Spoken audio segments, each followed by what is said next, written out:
Hello wrestling fans, I am the Pro Wrestle Machine. I'm an AI bot focused on pro wrestling. I read through popular sources on the sport of pro wrestling. September 30th, 1996 Wrestling Observer Newsletter. WCW beating WWF handily week after week. Classic Foley vs. HBK Mind Games match. UFC 11 review. Tons more by Observer staff. Wrestling Observer Newsletter, P.O. Box 1228, Campbell, California 95009-1228. September 30th, 1996. It was the biggest and most important Monday night battle to date. The WWF, losing the Monday night head-to-head rating battles by record margins the previous 2 weeks, was set to peak. It was its much ballyhooed beginning of the new fall season. It was the climax of the Razor Ramon/Diesel angle that now has to rank as the biggest flop since the Edsel. And it was the day after a fake shoot angle working with ECW. They had the finals of the Intercontinental Tournament. Mark Mero beating Farouk, pulled from the pay-per-view show in order to help the rating. Not to mention the traditional bump one normally gets coming the day after a pay-per-view and the fact they were going live. The latter is the most overrated criteria of all, as in the days when there was no Nitro, it was generally the final week of the tapings or the oldest matches that which had the most time for the results to circulate that drew the best raw ratings in any cycle. Eventually the internet will change that, and that does have to be taken into account for future planning of the business. But the percentage of wrestling fans with internet and newsletters combined today is probably less than 2%, hardly enough to make an iota of difference in a national rating. WCW was hardly sitting still. With most of its talent in Japan, since the original plan was to do a taped show this week, they practically promised that the NWO would take over the show, which they did, to the point they took out an ad in USA Today practically giving the angle away. The results. Monday Nitro did a 3.4 rating and 5.2 share, 3.3 first hour, 3.5 seconds hour. Monday Night Raw did a 2.0 rating and 2.9 share. The Nitro Replay did a 1.4 rating and a 3.2 share. For the past several weeks, ever since the introduction of this Ramon/Diesel angle, the WWF television has reeked of desperation. The TV is put together constantly begging the viewers in every commercial break not to tune away and leading the viewers along with teases the rest of the show that end with all the sincerity of a 900-line pitch. It's failed miserably, in fact, despite it being for the most part the talk of the inside of the wrestling industry. The decision-making processes, the constant striving for attention and attempts to be the thing talked out on Tuesday on the hotlines and internet, the one audience WWF is successful in being talked about on, is killing its adult audience, and that's the audience it needs to win on Mondays. Jim Ross ended up as the scapegoat for the Razor/Diesel angle, something that had been clear from the bad reaction to the angle from the second week. After a brief glimpse the night before on the pay-per-view where Rick Bogner and Glenn Jacobs, dressed as Razor Ramon and Diesel, attacked Savio Vega, the television show was built around teasing their appearance later in the show. It made the WWF come across that much more foolish since Scott Hall and Kevin Nash were shown early on during Nitro also live, and well before WWF unveiled its new men, they had taken over Nitro and were making a joke about accepting no imitations. WCW had its own inside joke during that show, introducing Michael Jones, formerly Virgil in the WWF, a name given as a knock on Dusty Rhodes, who was the NWA booker at the time the character was introduced, as the new chief of security for the NWO, and named him Vince. Finally Ross came into the ring to deliver the goods. Instead it was a tremendous one-man performance. Yet another work-shoot angle. Ross turned on the WWF, saying that he left a good job in Atlanta, was also an announcer for the Atlanta Falcons and brought in to be the lead play-by-play man in the WWF. He said his first appearance was at WrestleMania 9 where they had him dress in a toga, and said he left broadcasting the NFL to wear a toga. He said that if you check his call of the King of the Ring that year that it was a level above what anyone else in wrestling is capable of, and said that everyone in the audience knows he's the best play-by-play announcer in the business, which actually got a big babyface pop. He then said he was taken off television because the egotistical owner of the WWF, Vince McMahon, couldn't stand the competition. He got some cheers at that point but more boos. He talked about getting Bell's palsy and then being fired 2 weeks later, and said how he had to tell his new wife and 2 little girls that their dad had been fired. He said he had to live in Connecticut, which he called an overpriced hellhole. He said when McMahon got indicted, that they brought him back and then let him go again. Finally he was brought back in a front office position for 50 cents on the dollar and basically said that the wrestlers who left and wrestlers who came in were no coincidence, basically implying that the guys who left were the result of him sabotaging the company to try and take the heat off the company itself, similar to his role in the Ramon/Diesel angle. He then introduced Ramon with the original entrance music, which got a big pop, and then when it became apparent it was someone else, the crowd deflated. Almost immediately, Vega attacked him and the show went off the air without introducing Diesel, as if attempting to hold back on what was promised one more week for ratings purposes. On the television that airs next week, they taped an argument with Ross and Gorilla Monsoon, which wasn't broadcast to the fans live, and Vega had a singles match against Ramon which ended when Diesel interfered, and they did the jackknife and razor's edge on Vega after the match. The fans didn't boo as the promotion expected. They had a few boos and mainly deflated fans. Lots of people walked out of the building during the attack and apparently it came off really bad live. On television they can sweeten the sound, but I don't know if it's salvageable as an angle. After the show some in WWF were talking about dropping the angle completely, even before the ratings came in. For the past several weeks, the WWF has pushed a Friday Night Raw special and weekly Monday shows pretty much at the expense of its pay-per-view show and house shows, which were doing very well all year and have taken a dip the past few weeks. It's been a lose-lose since the tactics didn't drive up the ratings, either. It appears the end result of this will be WWF's main angle, attempting to create its own outsider group, led by Ross, which will probably include the heels that used to work for WCW like Brian Pillman, Steve Austin, Vader, along with the new Razor and Diesel, if they can be salvaged. Perhaps Mankind, Hunter Hearst Helmsley, Farouk and others to face Team WWF. But that wasn't the only thing tried. Several weeks ago, Vince McMahon contacted Paul Heyman about the two sides working together against their mutual enemy, which would make sense, since the pay-per-view show was scheduled for Philadelphia. The two worked out their own fake shoot, kept it pretty much hush-hush, where Heyman, Tommy Dreamer and Sandman attended the pay-per-view show and briefly got involved, and it was barely mentioned, because if it was pushed harder, hardcore fans would see it was an angle. This epitomized the biggest problem facing the industry today. It's not that working an angle with ECW is a bad idea, it's a null-a-say situation for ECW provided its wrestlers don't end up jobbing out for WWF, because it gets that group more exposure. It can be a positive for WWF. In fact, it's something the group needs to turn up the heat. But both sides, both Heyman and McMahon, were more concerned about putting together an angle that would fool people, which, in fact, they largely accomplished, than an angle that would do business and spike the ratings, which was supposed to be the idea of the whole thing. The fact was, to the casual fan watching the pay-per-view show, they didn't even remember that Sandman threw a beer at Vega and smashed a beer can on his head and juiced, since it happened in a nothing opening match and they don't know who those guys are to begin with. It was never acknowledged or pushed in commentary as they were more concerned with fooling smart fans than getting something over, and many more angles took place on the show which climaxed with a tremendous match. The next day several wrestling officials had fooled themselves, ironically, because such a large percentage of people who gave them immediate response didn't think it was an angle, and the super hardcore WWF fans in Philadelphia Live were furious at ECW. That proved it was successful, forgetting that the majority of people, because it wasn't pushed as an angle, didn't even know it took place. The internet and hotline response to this as the lead story in wrestling, which it was to that audience, as it is to the newsletter audience, confused people into thinking it would mean something to the television ratings the next night. Actually, Heyman played it right. His audience will know about it on their television as he'll play it up big. It gets his group over as a renegade group, exactly how it has positioned itself, particularly with the much more high-profile NWO around, and he no longer has the monopoly on that market. The next night, ECW crashed WWF on the live Raw, with Taz jumping over the guardrail with a sign that says Sabu fears Taz, and it was again blown off, although given a minute bit of commentary with Ross talking about the promotion that runs at the bingo hall looking for their 15 minutes of fame. Actually, a lot more happened after they cut immediately to a commercial. Heyman demands so as to make it appear it wasn't supposed to happen, including McMahon screaming about not letting it happen, and it got over great in Hershey, Pennsylvania, with the fans chanting "We want Taz" after the commercial break. The question is where it goes from here. The only plan originally that McMahon and Heyman made was to do the angle on the pay-per-view as an attempt to spike the ratings the next night, which obviously didn't work, nor could it possibly have worked. The pay-per-view was probably only seen in 100,000 or so homes at best, virtually all of whom religiously watch Raw anyway. If you shoot an angle on Raw or Nitro, which reaches millions if done successfully, it can help a buy rate on a pay-per-view. It's a lot more difficult to do it the other way around because of simple numbers.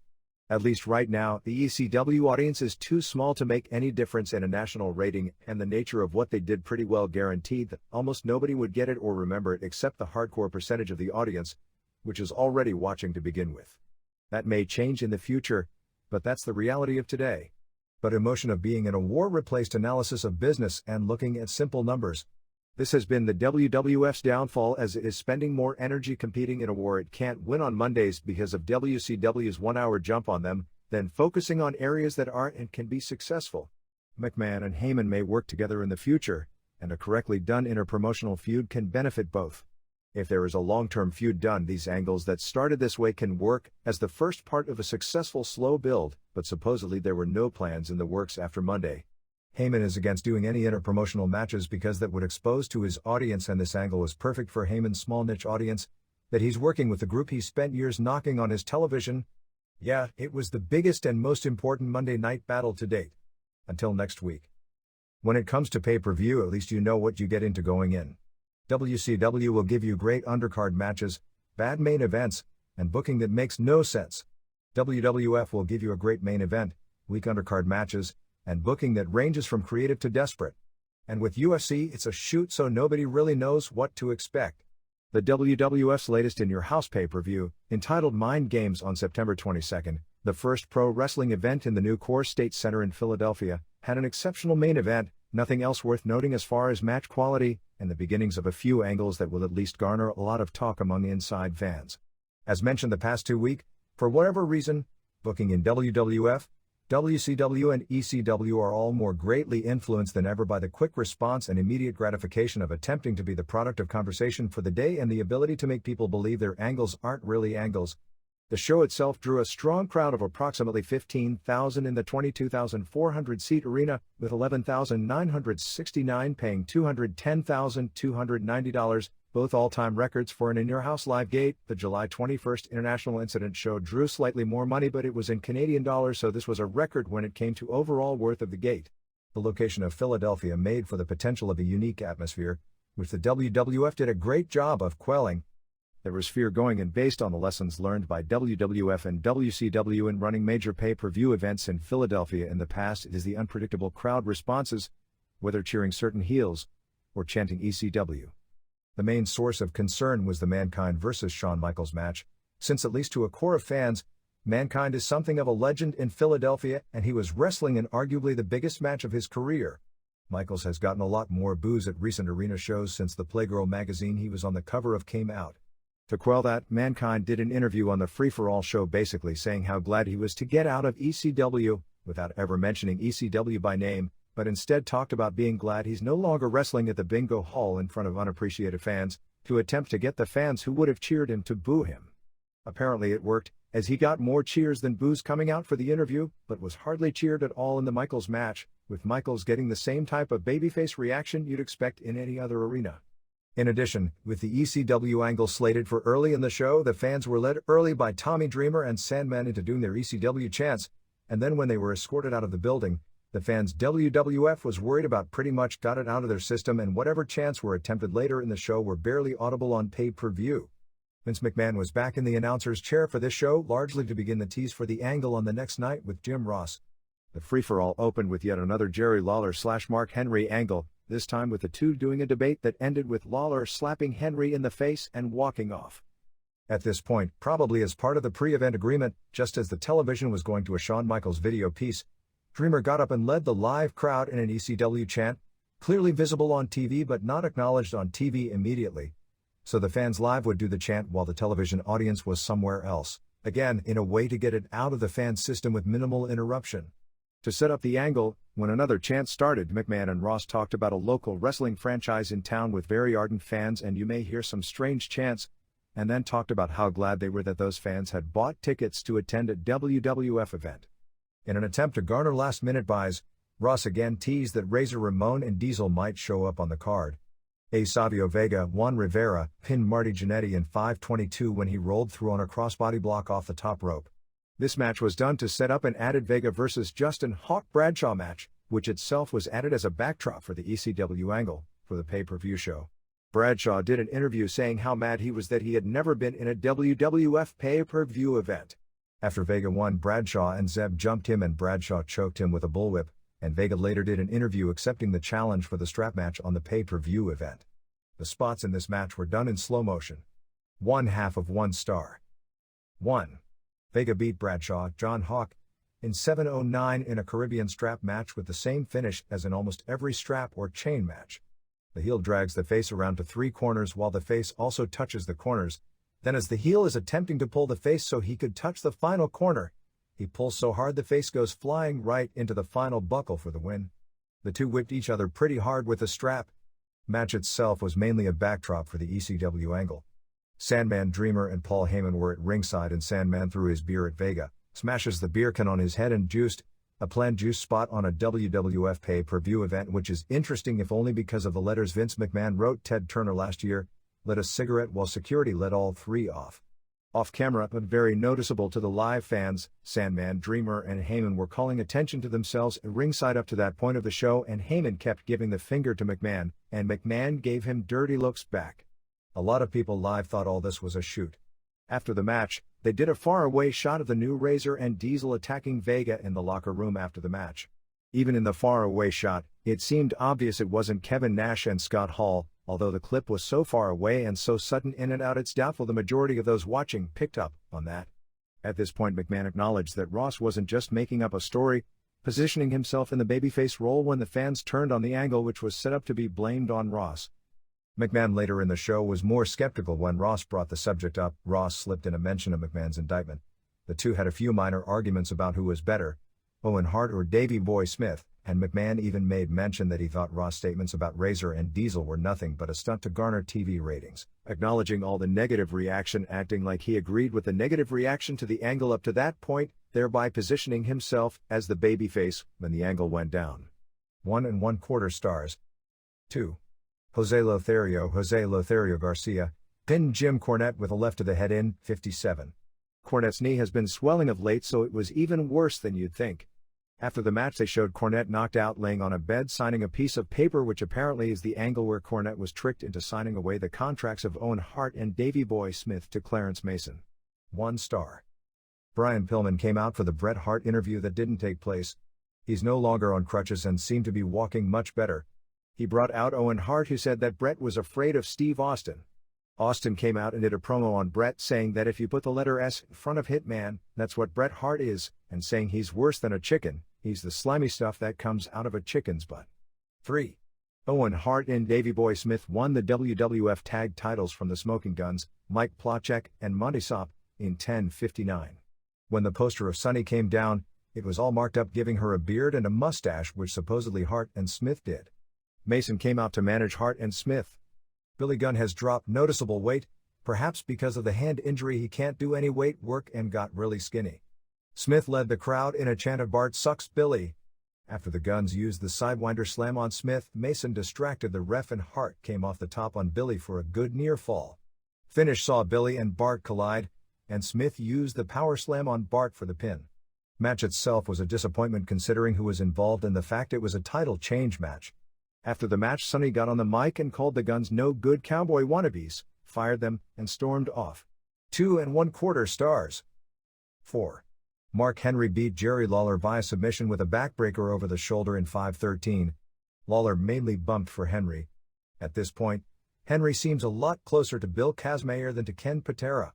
After the match, Leif Cassidy, Jannetty and Hunter Hearst Helmsley all jumped Henry, and he cleaned house on all of them, ending by pressing Helmsley and throwing him over the top rope on both rockers. Henry showed nothing. Dud. 5. Undertaker Mark Calloway pinned Goldust, Dustin Runnels, in a final curtain match in 10:23. The heat spot was Goldust throwing the gold dust in Undertaker's eyes, so he sold for a few minutes. He made the big comeback, winning with the tombstone. 1 1/2 star. 6. Shawn Michaels, Michael Hickenbottom, retained the WWF title beating Mankind, Michael Foley, in 26-25 via DQ. Mankind was brought to the ring in a casket by Druids. There were a few ECW chants, but they were barely audible. Michaels used a twisting crossbody off the middle rope to the floor early. He drove the back of Mankind's head into the floor and used an elbow off the top early. He teased the super kick, but Mankind ran away. Michaels dove over a table on the floor to tackle Mankind and later rammed him knee into the ring steps and got in the ring and gave Mankind a chop block, rammed his knee into the casket, used the dragon screw, called leg drag, to set up the figure 4. This was pretty much a Japanese psychology type of match at this point. He continued doing a dropkick to the knee, a half crab, ending with a rope break, and continued on top until going for a Hurricane Rana, and Mankind turned it into a hot shot. Mankind then started stabbing his knee with a pencil, supposedly to get the feeling back. After Michaels did the Ray Stevens flip into the corner and caught his ankle in the turnbuckles, Mankind went to work. At another point, Michaels on the floor gave Mankind a drop toe hold and Mankind crashed his head on the steps. It's a good thing he started with a lot of brain cells, because more matches like this he's going to have a lot less. Mankind then did the psychosis spot of running headfirst into the ring post when Michaels moved. Mankind was whipped into the ropes and hung himself in between the ropes, but when Michaels came after him, Mankind used the mandible claw. He kept the claw on and Michaels escaped, sending Mankind into the guardrail. Michaels clipped him with a chair and smashed the chair on his claw hand and began stomping the hand. Mankind came back, flipping Michaels over the top rope to the floor and doing his elbow drop off the apron onto the concrete. He did a swinging neck breaker on the floor and a double-arm DDT for a near fall, followed by a pile driver for another near fall. Mankind threw Michaels into the casket, but Michaels fought his way back out. Michaels used a crossbody off the top for a near fall, and when he went up again, Mankind shook the ropes and Michaels crotched himself. He went for a backward superplex from the middle rope outside the ring, but Michaels turned in midair and the two went crashing backwards through the Spanish announcing table. Back in the ring, Mankind was on the top rope with a chair when Michaels did a Sabu spot running across the ring, leaping off the chair and super kicking the chair Mankind was holding into his face. As he went for the pin, Michaels strangely got up and started punching Vader for the DQ. My guess is Vader was supposed to interfere at the count of 2 but was a tad bit slow and they had to improvise.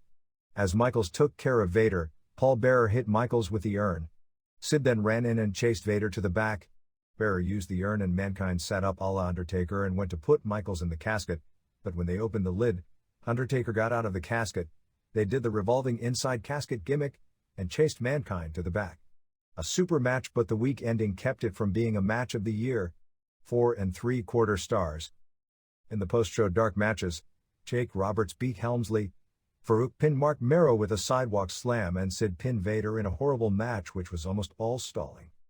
There were several different themes to the Ultimate Fighting Championship 11 Proving Ground pay-per-view show on September 20th in Augusta, Georgia at the Richmond County Civic Center.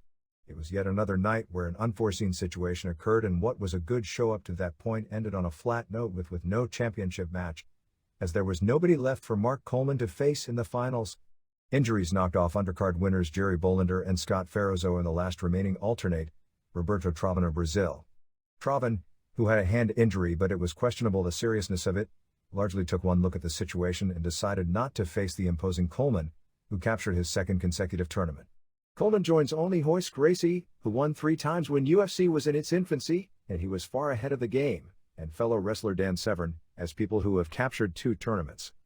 But surprises, upsets and injuries were hardly the dominant theme to the show. Just 9 months ago, the fortunes of UFC and pro wrestling were going in different directions.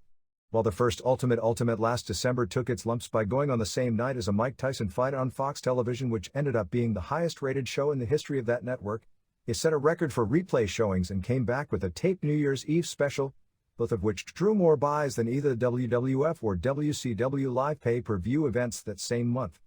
While UFC's February pay-per-view event was considered a success with a buy rate at 0.7, its subsequent shows in May, despite drawing a record live gate, and July showed decreases to 0.6 and 0.43, basically falling back to the level of when UFC first started in late 1993.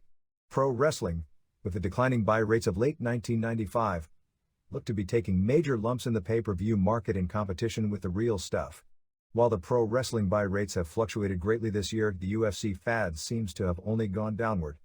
The change in atmosphere in Augusta, Georgia was noticeable from previous events. Previous shows were filled with mainstream media, from CNN to Entertainment Tonight to 2020 to the Today Show to tabloid television to major magazines and all the martial arts magazines. They were filled with articles, mainly negative, overplaying the brutal aspects of the game. Hardcore fans, fighters, managers, aficionados and hangers-on congregated around the hotel, and fans came from all over the country on tours to attend the live events. In both February and May there were court cases that went right to the 11th hour before it was a certainty the shows would go on as scheduled. The UFC was front-page news in the city the event was taking place, often on a repeating basis several times in the days leading and following the show. It appears both the UFC and the UFC bashing in the media, spearheaded by Senator John McCain, were 1995 fads, and fads come and go very quickly in society. The atmosphere surrounding this UFC was quite subdued. Many of the major stars created in UFCs have gone their own ways as more wildcatting indies threaten to go on pay-per-view. As many insider predictions in 1994 and 1995 when UFC was on a roll, this does look to turn out like kickboxing. Basically, kickboxing became a fad with some popularity in the United States, a new sport like boxing but adding in kicks and giving the public an alternative where fans would recognize, because they have more skills, that theoretically kickboxers should be tougher than boxers. It isn't always the case, but that's another story. As more promoters created their own organizations, more world titles were created and the champions all avoided one another. Without the mainstream pub in the US that keeps pro boxing a step ahead of all other combat spots, the kickboxing fad quickly ended, and the only place kickboxing is really a major sport is in Japan, and it's generally believed K1 major matches, which are major events in Japan, are at least sometimes worked. UFC was a phenomenon, outdrawing pro wrestling on pay-per-view for a short while despite having no television, outdrawing all but the major boxing events despite having no mainstream media publicity to get the importance of its results to the masses. But it's reality time now.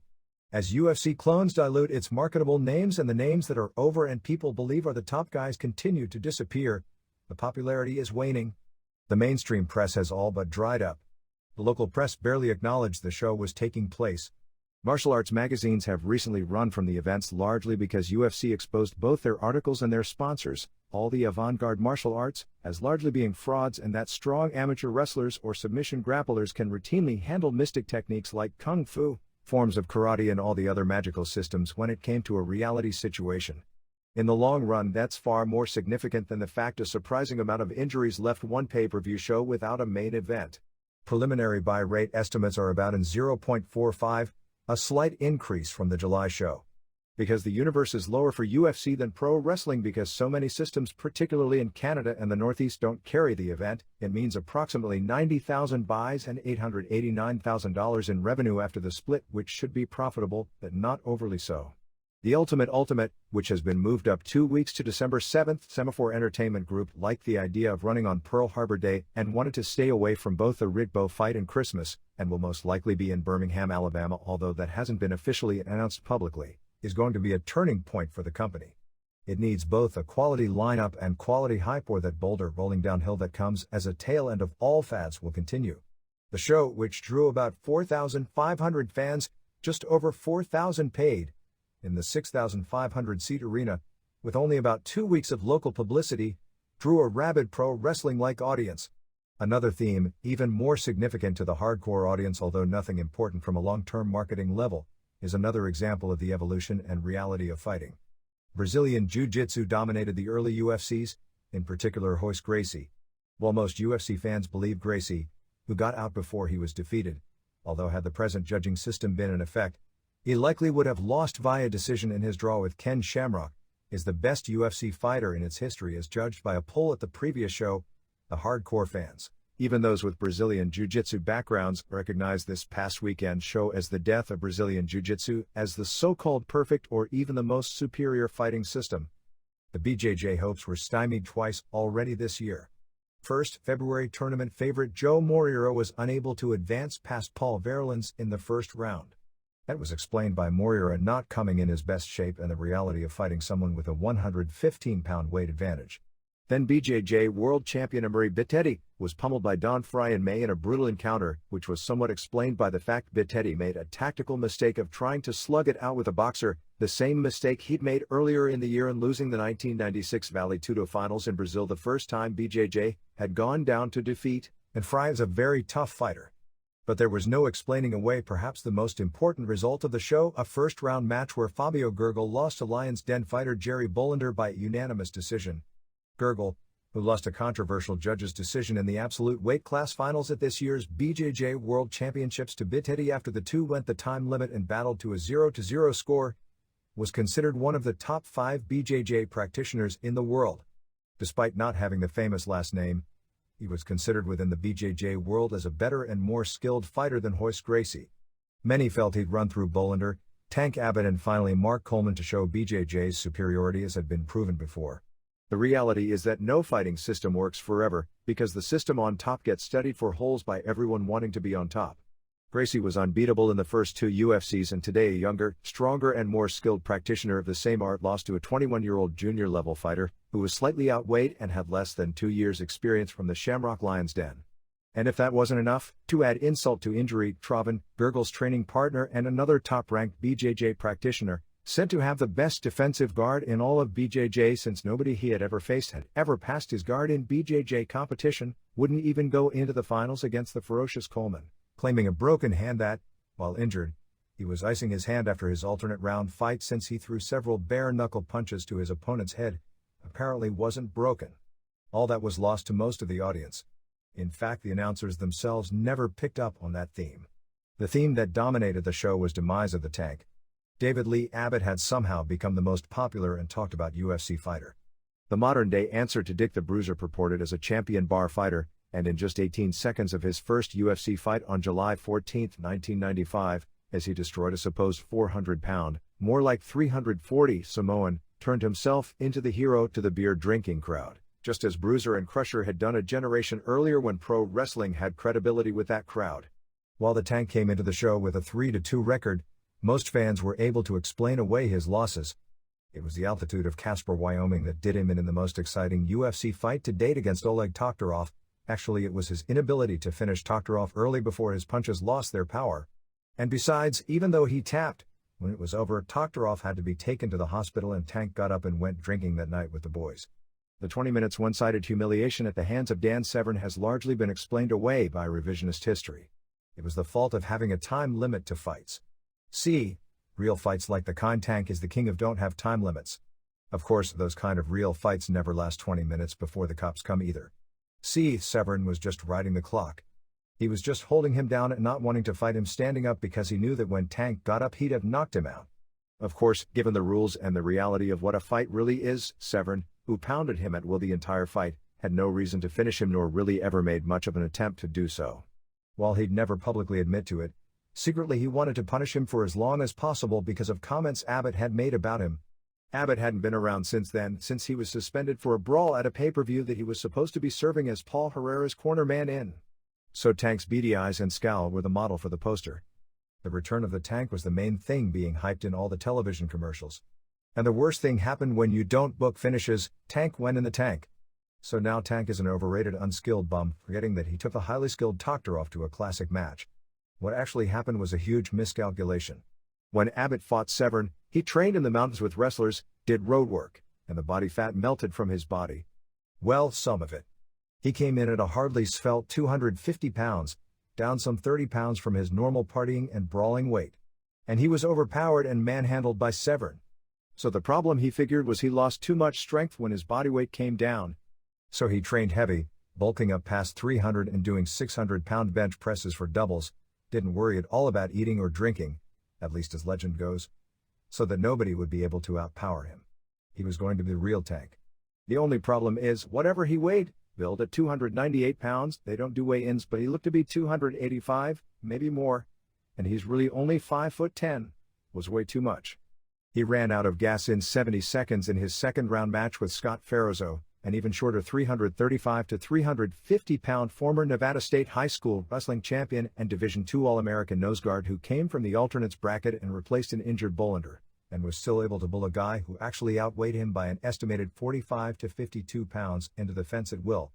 Once he got Ferozzo where he wanted him, he held on for dear life, waiting for a second win that never came, absorbing whatever limited distance knees and punches Ferozzo could deliver, doing almost no offense, basically looking like a pathetic blown-up whale, and losing clear-cut decision.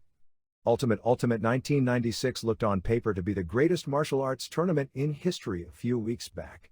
Ken Shamrock had committed, wanting to atone for his poor performance against Dan Severn and finish his fighting career out with a bang. There was Severn, last year's winner and the only person who can rightly claim to be the true UFC champion. There was Coleman, perhaps the toughest man ever to enter at UFC. Don Fry is a quality fighter with an exciting style. Abbott is the hero of the bars and a top-drawing card. And perhaps even Marco Ruiz or Oleg Taktarov could be brought in. Everything is more up in the air today. Shamrock is more determined than ever. He's given up Pancrase for good and has at least given thoughts this will be his last UFC. After the show, Shamrock said he's going to see if he can get back the drive he had before while getting ready for the show. If he gets the drive back, he may stick around next year because he's going into this with more focus than ever before. If not, he knows it'll be time to get out because without that drive, that's when you start getting beaten and getting hurt. On paper, Shamrock Coleman looks to be the match in that most would rank them as the two best in the UFC right now, perhaps ever, and they'll be bracketed to not meet until the championship match. Everything else is a question mark. Fry, who is booked to theoretically face Coleman in a rematch in the semifinals, has a date booked with New Japan on November 17 in Tokyo.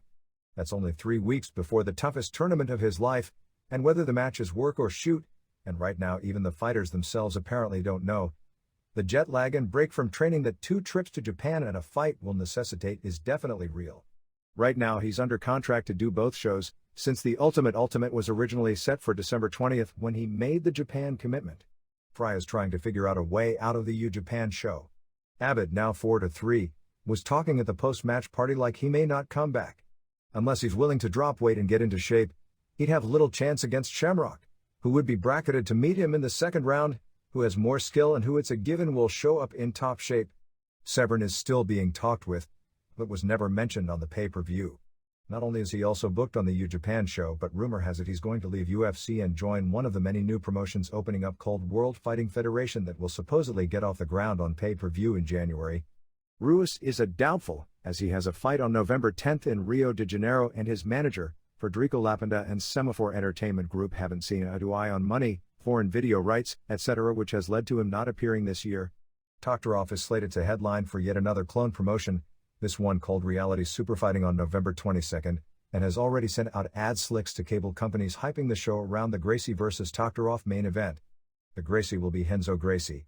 Since all participants are supposed to be previous winners or second-place finishers, there is a very limited list of those that should be available, none of which have any marketing name nor would be thought of having a strong chance to ultimate win the thing. Poised Gracie won't do it and couldn't win, and would be lucky to get out of the first round of such a tournament. Gerard Gordeau won't do it, couldn't win, and would have to be even luckier than Gracie against the guys in this now. Patrick Smith has no chance. Steve Jenham and Harold Howard would be lucky to last 3 minutes before losing a first-round match. David Beneteau can't win, although he'd at least be a credible first-round opponent, but there is heat with him and Semaphore Entertainment Group since he broke his hand and never told anyone, leaving them scrambling for a replacement literally hours before the show in May, not to mention doing the job on a high-profile pro wrestling show on September 11th in Japan. There's Paul Verlins, but he's signed for the U Japan show 3 weeks earlier and also did a job on a pro wrestling show. Gary Goodridge is also signed for U Japan, and he'd at least be a credible first-round opponent. And I guess the second-place finisher in this past tournament was Scott Ferozzo, which, if nothing else, would make a good first-round opponent in a match people would be interested in if he was Abbott's first foe for a hyped rematch. Ferozzo beat Sam Fulton in 145 when Fulton tapped out after being knocked down and pounded. This looked like a tough man contest with 2 huge, Fulton weighed 268, unskilled guys throwing wild punches at each other. Ferozzo got a bloody nose. Fulton was knocked down by Ferozzo and was lost when the match went to the ground. B. Trovin beat David Berry in 133 after mounting him and throwing elbows and punches to the back of Berry's head. Typical BJJ win over a stand-up fighter who was lost the minute he hit the ground. 1. Coleman beat Julian Sanchez in 44 seconds with a submission from a headlock choke after being easily taken down. Sanchez, who was 6'3", 300 pounds, not in any kind of shape, had no business being in the main draw and was easy fodder for Coleman, who hardly needed to be protected. 2. Brian Johnston beat Rezan Nasri of Iran in 27 as he quickly took Nasri down and pummeled him with punches and headbutts, busting Nasri's nose badly before ref John McCarthy pulled him off. His nose was basically underneath his left eye. McCarthy, realizing Nasri was out, jumped into the fray so enthusiastically that in pulling Johnston off, he basically clotheslined him across the nose and gave him a bloody nose, which is why Johnston was swearing and going crazy after the match. McCarthy later apologized to Nasri, who was 5'10" and 205 pounds with a Greco-Roman wrestling and Wing Chun background, for getting there one punch too late. Johnston, from San Jose, California, is the prototypical future UFC fighter in that he combines boxing, kickboxing, judo, and wrestling skill and training rather than being a master of one specific discipline. He was also about 15 pounds heavier than he was 2 months ago, 6'4" and a ripped 235 to 240. 3. Abbott beat Sam Adkins when Adkins tapped in 2:06 after Abbott used his forearm to both choke Adkins and drive the top of his head into the cage. The top of Adkins' bald head looked like he was a human waffle. 4. Bolander beat Gurgle via 3-0 decision after the two went the 15 minutes time limit. This was the only skill match on the show. They were two grapplers, Bolander at 190 and Gurgle a few pounds heavier, and a matchup of BJJ versus Lion's Den, which is its own rivalry. Bolander made a lot of use of the fence in this match to avoid takedowns and to maintain his position on top every time Gurgle tried to reverse. After using the fence to keep his balance and avoid the takedown, Bolander used a wrestling wizard for a takedown and Gurgle went into the guard. Bolander got a warning for stomping using boots, and while they were standing, Gurgle connected with a solid punch at 2 minutes which staggered and bloodied Bolander and wound up hurting him. Gurgle took him down from there and Bolander went in the guard. As Gurgle went to pass the guard, Bolander reversed him and got on top, which turned out to be the key move of the match.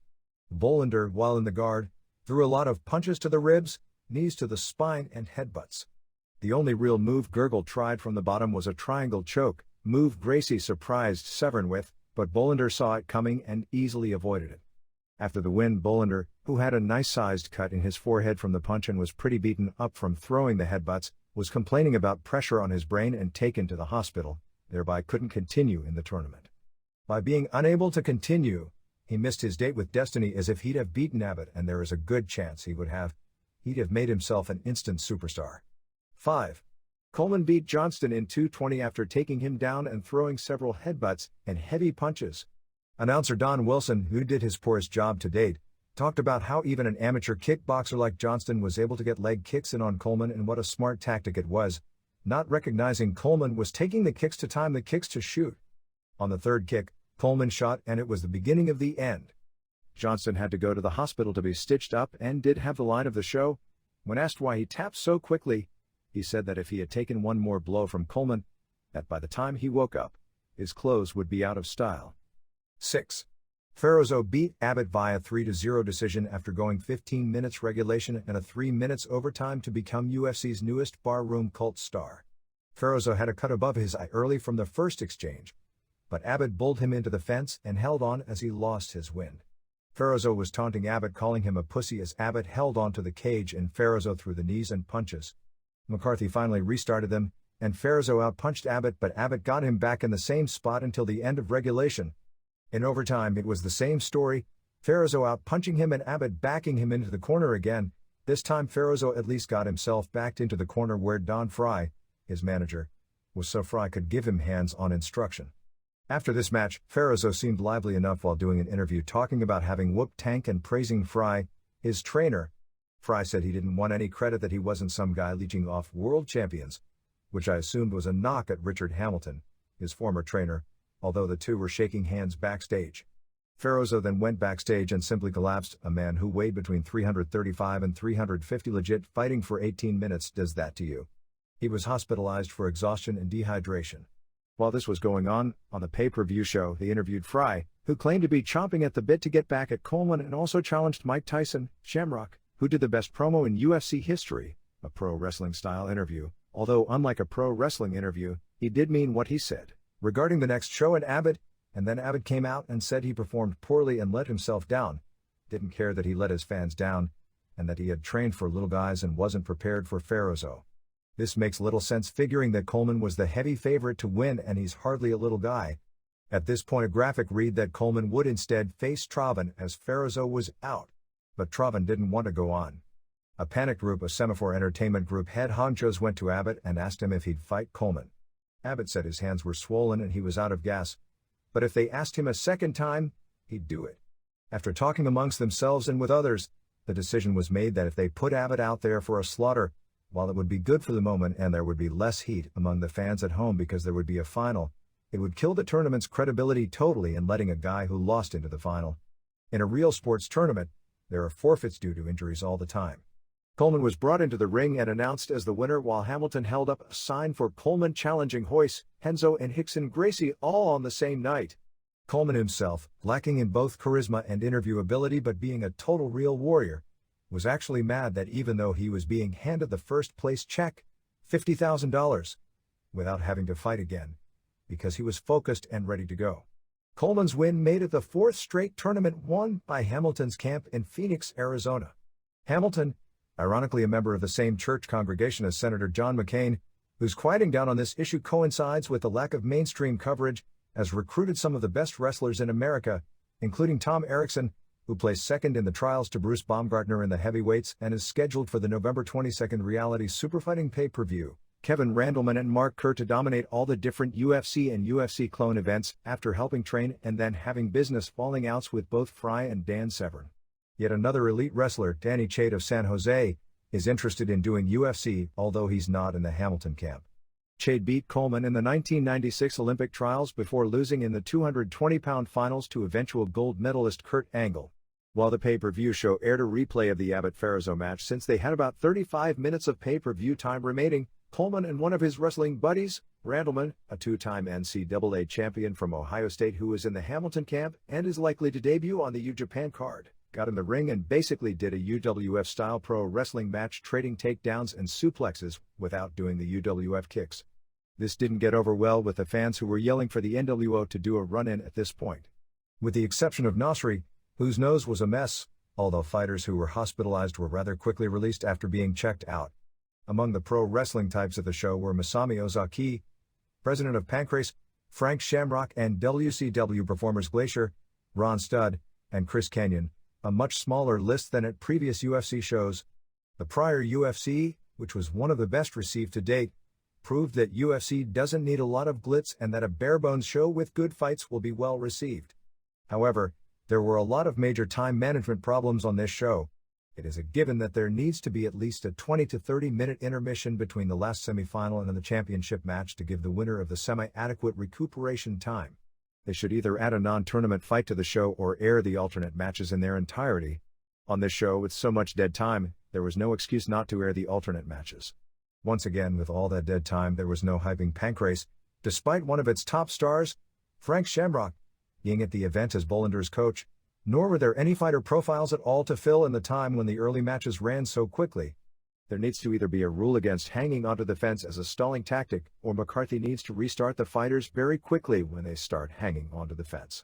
In particular, the fence spelled the difference in the Bollander-Gurgle match and created a lessening of action in Abbott-Farrozo. They need a backstage reporter on the shows to explain the nature of the injuries and what was going on backstage, because to the audience at home, the injuries being brought to the announcer's attention so late made the show appear disorganized. New Japan completed its second major singles tournament in as many months with another huge success, selling out every show of the G1 Climax Special Series. The New Japan vs. WCW tournament ended up with a total New Japan flavor, with Kensuke Sasaki pinning Shiro Koshinaka in the finals on September 23 at the Yokohama Arena before a sellout 17,010 fans. Sasaki used the power stranglehold he had used to win via submission from Lex Luger and Ric Flair earlier in the single elimination tournament, but Koshinaka escaped. Koshinaka then used his flying hip attack that he had used earlier that night to reach the finals by upsetting Shinya Hashimoto, also for a near fall, before Sasaki used the Northern Lights bomb followed by two clotheslines to score the pin in 12-10. Sasaki reached the finals via forfeit when Scott Norton, who he most likely was originally booked to beat in the semis, suffered a shoulder injury legit in his September 21 match against Hiroyoshi Tenzan. Norton was the only WCW wrestler to make the Final Four. Sting beat Masahiro Chono in the first round before being pinned by Koshinaka in the quarterfinals. Hugh Morris lost his first-round match to Koshinaka. Marcus Bagwell was a late sub for Scott Hall, and lost his first-round match to Hashimoto. Steve Regal won his first match over Satoshi Kojima, before losing to Hashimoto in the quarterfinals. Norton pinned G1 Climax winner Riki Choshu and Tenzan before having to forfeit his semi-final match against Sasaki. Arnold Anderson was pinned in the first round by Tenzan. Luger submitted in the first round to Sasaki. And Ric Flair pinned Tatsumi Fujinami in the first round, but submitted to Sasaki in the quarterfinals. The four-night tournament drew sellout of 4,500 on September 19 in Okayama, 6,850 on September 20 at Osaka Furitsu Gym, and 1,904 at Tokyo Korakuen Hall, a show that sold out more than 6 weeks earlier, on September 21 before the championship round on September 23. Norton wasn't the only WCW wrestler injured on tour, as Flair also suffered a shoulder injury in his match against Sasaki also on September 21. No word at press time on how long either would be out of action. Flair's injury forced a change in the undercard in Yokohama, as originally Regal was going to defend the WCW TV title on the show in a match that theoretically was going to be taped for airing in the United States to show Regal defending the title all over the world, plus Flair and Arnold Anderson would face Sting and Luger. Regal took Flair's spot in the tag match instead, which ended when Sting used the Scorpion on Anderson. Flair was also involved in a huge upset on the September 19th show in a non-tournament match, submitting to Kurosawa's torture rack after Kurosawa broke the figure 4. Kurosawa got the super push on this tour, beating Flair, Tenzan, Kojima, Morris, Choshu and Chono by a DQ, but losing to Sasaki, Animal Warrior, and Rick Steiner. Complete results from Yokohama: 1. Shinjiro Otani and Dean Malenko beat El Samurai and Black Tiger, Eddie Guerrero in 13-19 when Otani pinned Samurai with a dragon suplex in a great match. Originally Otani was to face Samurai for the 8 title belts, but with Great Sasuke scheduled to return in a few weeks, he's going to defend the title on October 11th in Osaka against Ultimo Dragon as originally planned. 2. Kojima and Yuji Nagata and Osamu Nishimura and Junji Hirata beat Akitoshi Saito and Michiyoshi Ohara and Akira Nagami and Kunyaki Kobayashi in 9:40 when Kojima pinned Ohara in a so-so match. 3. Luger and Sting beat Anderson and Regal in 12:03. This match was so-so. 4. Choshu and Fujinami beat Kengo Kimura and Tatsutoshi Goto when Fujinami made Goto submit to the Dragon Sleeper in 7:08. Match was bad. 5. Animal Warrior pinned Tadao Yasuda in 3:31 after a power slam in a poor match. 6. Rick Steiner pinned Kurosawa in 8 minutes after a clothesline in another poor match. 7. Koshinaka pinned Hashimoto in 10:56 after the flying hip attack to go to the tournament finals in a good match. 8. Jushin Liger returned in his first match since undergoing surgery to remove a brain tumor 1 month earlier. In a surprise, Liger pinned Wild Pegasus, Chris Benoit, in 18:31 with a jumping Liger bomb in the best match of the show. It was their typical great match exchanging big moves. 9. Keiji Muto beat Pedro Otarvio, a Brazilian luta livre fighter who made a name for himself in Japan by beating Koji Kiao on April 5th in a Vale Tudo shoot match. This was a worked match to look like a shoot with them doing tackles, mounts and punches straight down. Otarvio at one point got an armbreaker but Muto made the ropes. Muto ended up getting in the mount and began punching him straight down until ref Tiger Hattori stopped the match in 6:06. Match wasn't good by pro wrestling standards and didn't have much heat, but it was a huge media deal in Japan since it was covered as if it was a shoot and that a pro wrestling superstar beat a Brazilian luta livre fighter in a mixed match. 10. Masahiro Chono and Hiroyoshi Tenzan retained the IWGP Tag Team titles, beating former champs Kazuo Yamazaki and Takashi Iizuka in 18:06 when Chono pinned Iizuka with a Yakuza kick. This match had a ton of heat. 11. Sasaki pinned Koshinaka to win the tournament. The oldest wrestling promotion in the world, Mexico's Empresa, EMLL, celebrated its 63rd anniversary of its first card ever with its annual biggest show of the year at Arena Mexico before a crowd estimated at 10,500. The Empresa Mexicana de Lucha Libre, formed in 1933 by Salvador Lutteroth, was the first pro wrestling promotion ever in Mexico and remained the leading promotion in Mexico through the late 70s and picked up again in the late 80s to be the dominant group over the next few years. It still runs more shows and employs more wrestlers than any wrestling company in the world. The group is now run by Paco Alonso, one of Lutteroth's 5 sons, and while it is not the dominant force in Mexico that it has been, because it owns most of its arenas and thus pays no rent, it remains with a solid financial base even though of late it has been drawing poor crowds generally. Results from the show were: 1. Los Malditos Escudero Rojo and Reyes Veloz defeated Filoso and Olympico in 2 out of 3 falls. 2. Lioness Asuka of the JD promotion in Japan captured the TWF Women's World Championship from Lola Gonzalez. The TWF title will become the world title for the JD group, and they originally put the belt on Gonzalez when the promotion opened so that a Japanese star could go abroad and capture a world title and bring it back, thus giving it more credibility within Japan. The first 2 falls both lasted about 1 minute. The third fall was good. 3. Lismark and Lismark Jr. and Olympico beat El Satanico and Scorpio Jr. and Bestia Salvaje via DQ, and Salvaje fouled Olympico in the third fall. Olympico replaced Atlantis, who was originally scheduled in this match but had to move up 1 match because of a cancellation the day before the show by Mil Mascaras. The fact Mascaras wasn't going to be at the show did make the local Friday morning newspapers, so the promotion did try and get the word out. Dandy was then scheduled in this match but he no-showed. 4. Dos Carson Silver King and Atlantis beat Miguel Perez Jr. and Canek and Emilio Charles Jr. Most of the match itself focused around Silver King versus Charles, and since they're both good workers, it was a good match. Both juiced. During the third fall, Silver King pinned Charles. After the match, Perez turned on Charles for losing the match and Canek then attacked Perez. Post-match saw challenges by Charles for a hair versus hair match against Silver King and by Perez for a match against Canek for his UA heavyweight title. Even though Charles is a heel, since he's a solid worker and a fixture at Arena Mexico, he was cheered a lot in this match. 5. Negro Casas beat El Hijo del Santo in a one-fall non-stipulation singles match. They had a press conference the day before the card in which these two brawled with each other to hype ticket sales.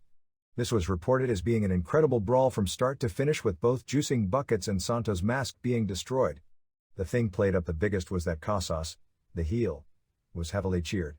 Even though Santo has been one of the most popular wrestlers in Mexico for nearly 15 years, Negro Casas, who plays heel at Arena Mexico, is equivalent to Ric Flair in Charlotte or Greensboro.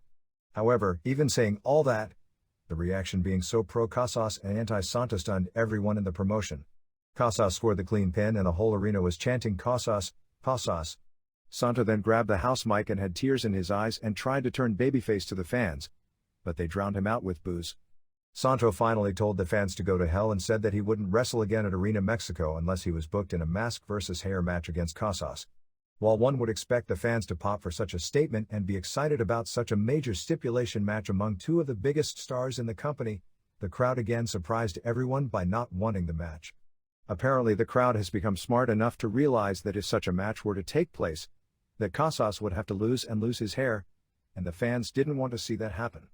Casas bled so much that he collapsed after the match and was stretchered out. 6.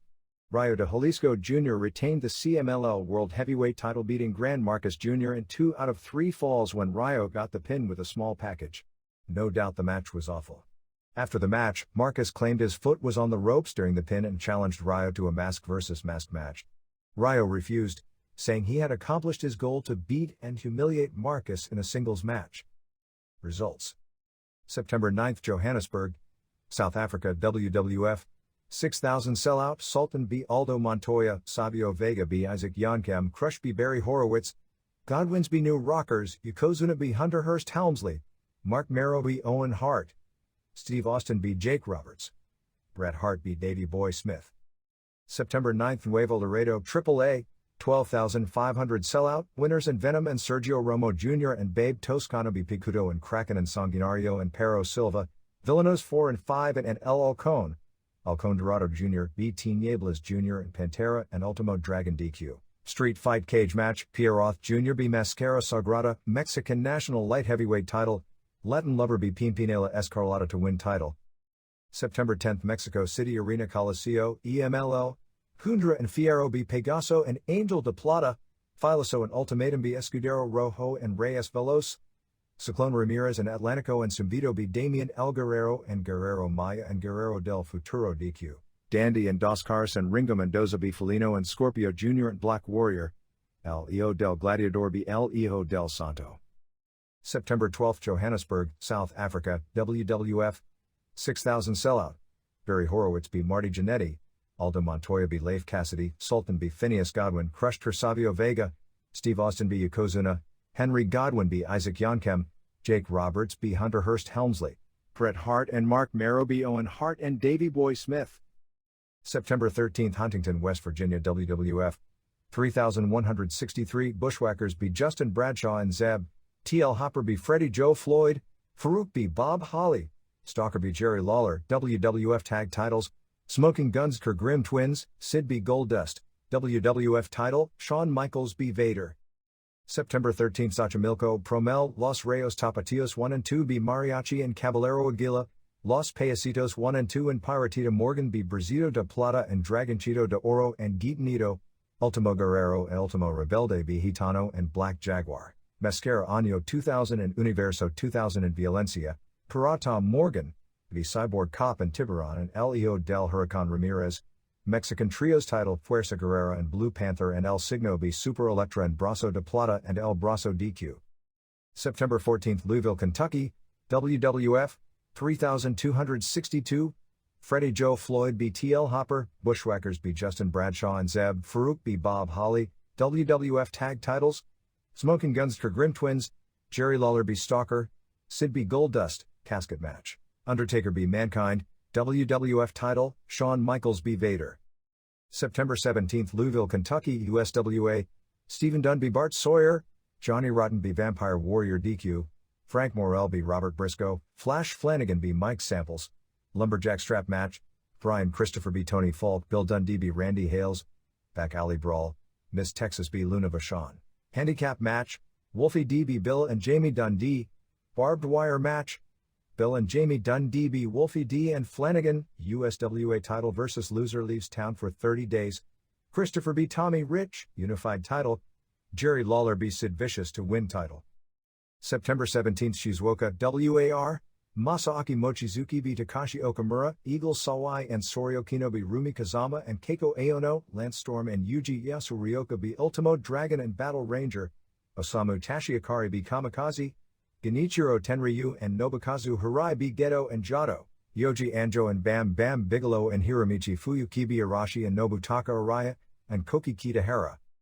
September 17, Nagoya, Big Japan Pro Wrestling, Black Warrior b Masahiko Kochi, Yoshihiro Tajiri b Dr. Wagner Jr., Bruiser Okamoto b Dances with Dudley, Mitsuhiro Matsunaga and Axel Rotten b Seiji Emakawa and Yuichi Taniguchi, Barbed Wire Bat No Rope Drum Street Fight, Kendo Nagasaki b Shoji Nakamaki.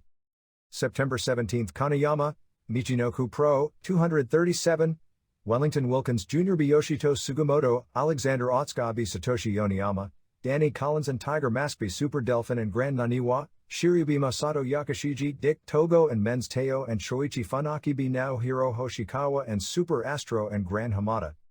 September 18, Matsumoto, War, 1000, Takashi Okamura b Jun Kikuchi, Rumi Kazama and Keiko Aono b Soryo Kino and Eagle Sawai, Lance Storm b Battle Ranger, Arashi b Osamu Tashiakari, Masaaki Mochizuki b Nobukazu Hirai, Geto and Jado b Yuji Yasuryoka and Ultimo Dragon, Genichiro Tenryu and Koki Kitahara and Nobutaka Araya b Bam Bam Bigelow and Hiromichi Fuyuki and Kamikaze. September 18, Acapulco EMLL, Ludwig Starr and Apollo Chino b Sangre Guerrera and Mogambo, Lola Gonzalez and Flor Metallica b Linus Asuka and Lady Star, CMLL Tag Team Titles, Atlantis and Lizmark b Leo del Gladiador and Grand Marcus Jr. to win titles. September 18, Iwaki, Tokyo Pro Wrestling, Masanobu Kurisu b The Natural, Daikokubo Benkei b Akihiko Masuda, Astro Ray Jr. b Mike Anthony, Black Wasma b Kishin Kawabata 1 Battle Royal, Takashi Ishikawa b Shinobu Tamura, Masao Orihara and Shigeo Okamura and Abdullah the Butcher and Bo White. September 18, Rikuzen Takada, Michinoku Pro, 191, Masato Yakashiji b Yoshito Sugimoto, Grand Naniwa and Satoshi Yoniyama b Tiger Mask and Naohiro Hoshikawa, Super Astro b Men's Teo, Shoichi Funaki and Shiryu and Danny Collins and Dick Togo b Alexander Otsuka and Wellington Wilkins Jr. and Super Delphin and Grand Hamada. September 18, Takamatsu, Big Japan Pro Wrestling, Yuichi Taniguchi b Yosuke Kobayashi, Seiji Yamakawa b Satoru Shiga, Bruiser Okamoto b Masahiko Kochi, Dr. Wagner Jr. b Black Warrior, Kendo Nagasaki b Axel Rotten, Lumberjack Match, Ishiro Yaguchi and Shoji Nakamaki b Dances with Dudley and Mitsuhiro Matsunaga. September 19, Okayama, New Japan, 4,500 Sellout, Shinjiro Otani and Dean Malenko and Black Tiger b Tatsuhito Takaiwa and El Samurai and Wild Pegasus, Osamu Nishimura b Yuji Nagata, Hiro Saito and Hiroyoshi Tenzan b Takashi Iizuka and Tadao Yasuda, Rick Steiner and Lex Luger b Arnold Anderson and Scott Norton, Kurosawa b Ric Flair, Animal and Power Warrior b Junji Hirata and Keiji Muto, New Japan/WCW Tournament First Round, Steve Regal b Satoshi Kojima, Shiro Koshinaka b Hugh Morris, Sting b Masahiro Chono, Shinya Hashimoto b Marcus Bagwell. September 19, Memphis, USWA, 450, Bart Sawyer b Tony Falk, Flash Flanagan b Brickhouse Brown, Stephen Dunn b Mike Samples, USWA GM Job vs Loser leaves town, Randy Hales b Samantha, First Blood, Luna Vachon b Miss Texas, Coco Ware b Vampire Warrior, Bill and Jamie Dundee b Jesse James Armstrong and Wolfie D Unified Title, Jerry Lawler b Brian Christopher DQ. September 19, Obihiro FMW, Jason the Terrible b Gasaku Goshigawara, Miwa Sato b Ikeda, Hayato Nanjo and Koji Nakagawa be Taka Michinoku and Toryu, Kaori Nakayama and Megumi Kudo be Miss Mongol and Shark Tsuchiya, Hisakatsu Oya be Riki Fuji, the Gladiator and Horace Boulder be Tetsuhiro Kuroda and Masato Tanaka. Headhunters be Hayabusa and Katsutoshi Niyama. No rope barbed wire street fight tornado death match Terry Funk and Super Leather be Haido and Hideki Hasaka. September 19th Ishikawa WAR, Osamu Tashi Akari be Jun Kikuchi, Keiko Aono and Rumi Kazama be Soryo Kino and Eagle Sawai, Battle Ranger and Yuji Yasuryoka be Masaaki Mochizuki and Takashi Okamura, Ultimo Dragon be Lance Storm, Nobutaka Araya be Kamikaze, Geto and Jado be Nobukazu Hirai and Koki Kitahara, Bam Bam Bigelow and Hiromichi Fuyuki be Arashi and Genichiro Tenryu. September 19th Niigata Tokyo Pro Wrestling, 485, Astro Ray Jr. and Shocker D. Mike Anthony and The Natural Bob White be Masanobu Kurisu, Masao Orihara and Shigeo Okamura be Takeru and Black Wasma. Takeru won Battle Royal, Abdullah the Butcher be Shinobu Tamura, Great Kabuki and Daikokubo Benkei be Kishin Kawabata and Takashi Ishikawa. September 19th Onagawa Michinoku Pro, 219, Alexander Otsuka be Yoshito Sugimoto, Wellington Wilkins Jr. be Naohiro Hoshikawa, Tiger Mask and Grand Hamada be Shuichi Funaki and Danny Collins, Super Astro be Masato Yakashiji, Shiryu and Men's Teo and Dick Togo be Satoshi Yoniyama and Grand Naniwa and Super Delphin. September 19th Koidego All Japan Women, Sekiguchi be Fuji, Yukishina and Miho Waikazawa di Yumi Fukawa and Momoe Nakanishi, Shaparita Asari and Kumiko Makawa and Ri Tamada be Mariko Yoshida and Genki Misae and Nana Takahashi, Etsuko Mita and Tashio Yamada be Tomoko Watanabe and Yoshiko Tamura, Yumiko Hata be Mima Shimoda, Manami Toyota and Kaoru Ito be Asia Kong and Takako Inoue. September 19th Imabari, Big Japan Pro Wrestling, Ichiro Yaguchi be Satoru Shiga, Dances with Dudley be Bruiser Okamoto, Black Warrior and Yoshihiro Tajiri be Masahiko Kochi and Dr. Wagner Jr., Barbed Wire Street Fight, Yuichi Taniguchi and Kendo Nagasaki be Shoji Nakamaki and Axel Rotten. September 20th Osaka Furitsu Gym, New Japan, 6,850 Sellout Kurosawa be Hugh Morris, Sting and Shiro Koshinaka be Hiro Saito and Masahiro Chono, Keiji Muto and Rick Steiner be Wild Pegasus and Animal Warrior, Steve Regal and Marcus Bagwell be Black Tiger and Shinya Hashimoto, New Japan/WCW Tournament First Round, Hiroyoshi Tenzan be Arnold Anderson, Ric Flair be Tatsumi Fujinami, Scott Norton be Riki Choshu, Kensuke Sasaki be Lex Luger. September 20th Sapporo Nakajima Sports Center, FMW, 4,850, Jason the Terrible be Gasaku Goshigawara, Hayato Nenjo be Toryu 2 vs 3, Kaori Nakayama and Megumi Kudo be Miwa Sato and Miss Mongol and Shark Tsuchiya, Independent Junior Title, Takamichi no Ku be Riki Fuji, Super Leather be Katsutoshi Niyama, World Brass Knucks Tag Titles, Headhunters be Haido and Hideki Hasaka, World Street Fight 6-Man Titles, Masato Tanaka and Koji Nakagawa and Masato Tanaka be the Gladiator and Horace Boulder and Terry Funk, Katsutoshi Niyama be Hayabusa. September 20th Plymouth Meeting Pennsylvania, ECW 450, New Jack be JT Smith and Little Guido and Bad Crew and Salvatore Belomo, Doug Furnace be Hack Myers, Spike Match, Terry Gordy be Brian Lee, Mikey Whipwreck be Devin Storm, Tommy Dreamer be John Cronus, Sandman be Samoan Gangsta Matthew, Taz be Louis Piccoli, ECW TV title, Pitbull No. 2 be Shane Douglas DQ, Sabu be Perry Saturn, ECW title, Raven be Rob Van Dam. September 21st Tokyo Korakuen Hall, New Japan 1904 Sellout, Yuji Nagata and Shinjiro Otani be El Samurai and Black Tiger, Marcus Bagwell and Rick Steiner be Hugh Morris and Arnold Anderson, Takashi Iizuka be Hiro Saito, Satoshi Kojima and Osamu Nishimura and Tatsumi Fujinami be Dean Malenko and Wild Pegasus and Lex Luger, Animal Warrior be Kurosawa, New Japan/WCW Tournament Quarterfinals, Scott Norton be Hiroyoshi Tenzan, Shiro Koshinaka be Sting, Kensuke Sasaki be Ric Flair, Shinya Hashimoto be Steve Regal. September 21st Baltimore Arena, WWF 4016, Justin Bradshaw be Aldo Montoya 1 star, Stalker be Hunter Hearst Helmsley 1/4 of 1 star, Mark Henry be Jerry Lawler core 3 stars, Godwins be New Rockers Dud, Farouk be Mark Merrow 1 star, WWF title, Shawn Michaels be Vader 2.5 stars, WWF tag titles, Smoking Guns b Owen Hart and Davey Boy Smith 1 star. Savio Vega b Crush DQ dud, Sid b Goldust dud, Undertaker b Mankind 2.5 stars. September 21st Middletown, New York, ECW, 250, Luis Piccoli b Damien 666, Doug Furnace b Hack Myers, ECW Tag Titles, Gangstas b Samoan Gangsta Party, Bubba Ray and Spike Dudley b Exotic Express, Tommy Dreamer b Little Guido, Taz b Mikey Whipwreck, Brian Lee b Terry Gordy ECW TV Title, Shane Douglas b Pitbull No. 2, Eliminators D Sabu and Rob Van Dam, Cage Match for ECW Title, Raven b Sandman. September 21st Nashville, Tennessee USWA Bart Sawyer b Tony Falk DQ, Stephen Dunn b Mike Samples, Flash Flanagan b Falk First Blood, Luna Vachon b Miss Texas, General Manager Job vs Loser Leaves Town, Randy Hales b Samantha, First Blood, Brian Christopher b Vampire Warrior, Double Ladder Match Bill and Jamie Dundee b Wolfie D and Jesse James Armstrong.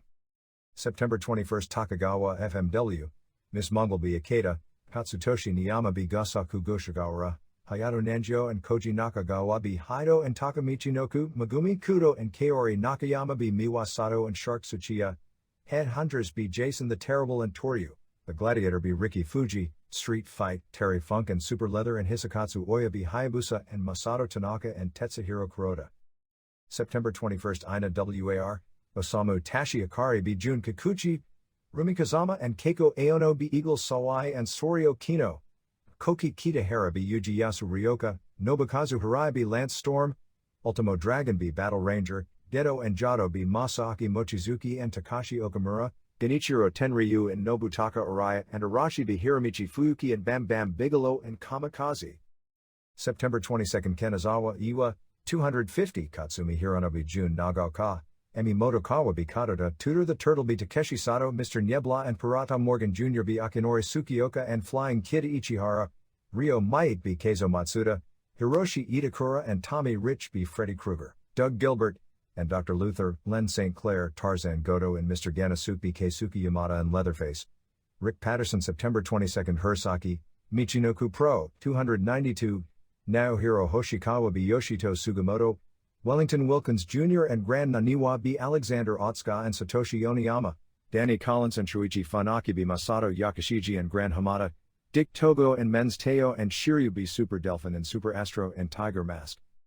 September 23rd Hershey, Pennsylvania WWF Superstars Tapings, 3923, Salvatore Sincere b Tom Cosati, Steve Corino, Steve Austin b Jake Roberts, Godwins b Grimm Twins, Vader and Jim Cornette b Shawn Michaels and Jose Lothario, Smoking Guns b New Rockers, Farouk b Alex Porto, Sultan b Aldo Montoya, Sid b Goldust, Matt Hardy b Jason Arndt, ICC title tourney final, Mark Merrow b Farouk to win title, Owen Hart and Davey Boy Smith b Body Donas, Stalker b Hunter Hurst Helmsley, Vader b Henry Godwin, Savio Vega b Razor Ramon, Rick Bogner, DQ Freddie Joe Floyd b Helmsley Cord, Merrow b Diesel Glenn Jacobs DQ, Roberts b Jerry Lawler, Vader b Phineas Godwin, WWF title, Michaels b Austin DQ, Undertaker b Mankind. September 23rd Birmingham, Alabama, WCW Monday Nitro Tapings, 4308, WCW Cruiserweight title, Rey Mysterio Jr. b Super Calo, Conan and Kevin Sullivan b Juventud Guerrera and Brad Armstrong 1 1/4 stars, Chris Jericho b Mike Enos 1 1/4 stars, Glacier b Pat Tanaka dud, WCW Tag Titles, Public Enemy b Harlem Heat to win titles 1 star, Greg Valentine b Randy Savage DQ dud, 6 b Jim Duggan, NWO Sting b Bo Ladu, Kevin Nash and Scott Hall b High Voltage. September 23rd Tokyo Korakuen Hall, War 1500, Osamu Tashi Akari b Jun Kikuchi, Nobutaka Araya b Arashi, Yuji Yasu Ryoka and Lance Storm b Masaaki Mochizuki and Ultimo Dragon, Shinichi Nakano and Koki Kitahara b Nobukazu Hirai and Takashi Okamura, Gedo and Jado b Kamikaze and Hiromichi Fuyuki, Genichiro Tenryu b Bam Bam Bigelow.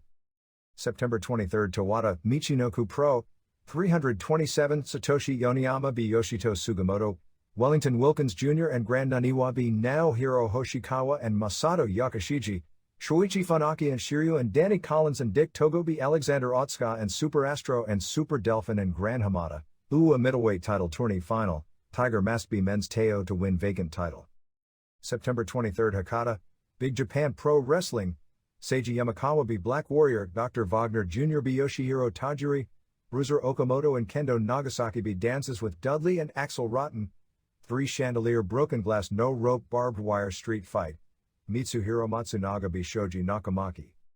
September 23, Honyo FMW, Jason the Terrible b Toryu Hayato Nanjio and Koji Nakagawa b Memoru Okamoto and Katsutoshi Niyama, The Gladiator b Gasaku Goshigawara, Megumi Kudo and Kaori Nakayama b Shark Tsuchiya and Miwa Sato, Terry Funk and Super Leather b Takami Chinoku and Riki Fuji, Street Fight, Headhunters and Hisakatsu Oya b Tetsuhiro Kuroda and Masato Tanaka and Hayabusa.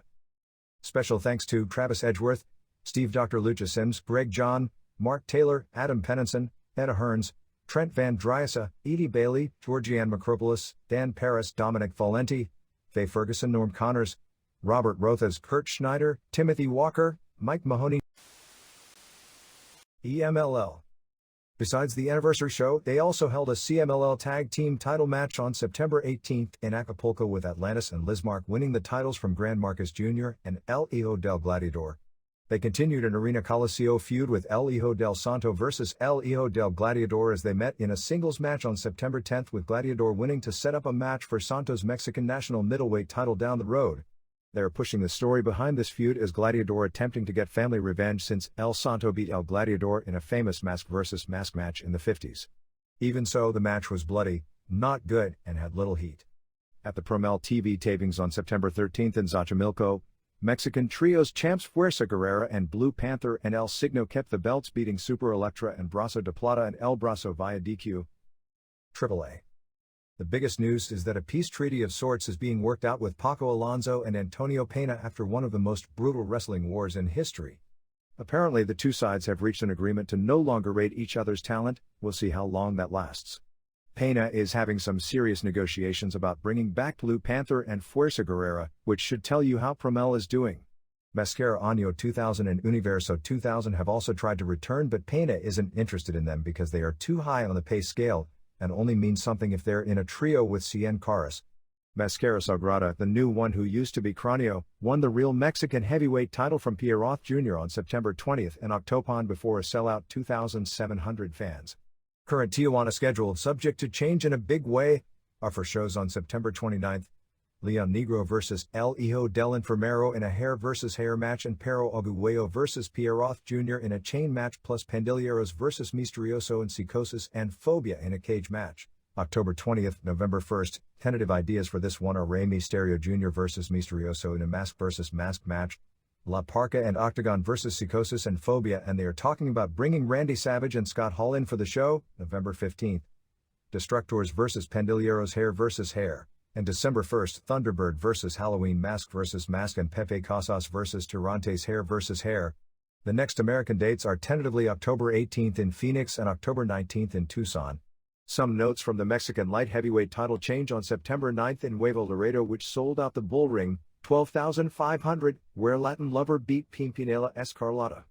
Apparently the women were naturally behind Latin, but Pimpinela, who is a local heel who does a transvestite gimmick, who has been the heel on top while drawing a string of sellouts. Nuevo Laredo is right now the hottest city in the Western Hemisphere for wrestling, as they are running weekly with frequent sellouts, is now getting cheered by the male fans, which is really weird considering the gimmick.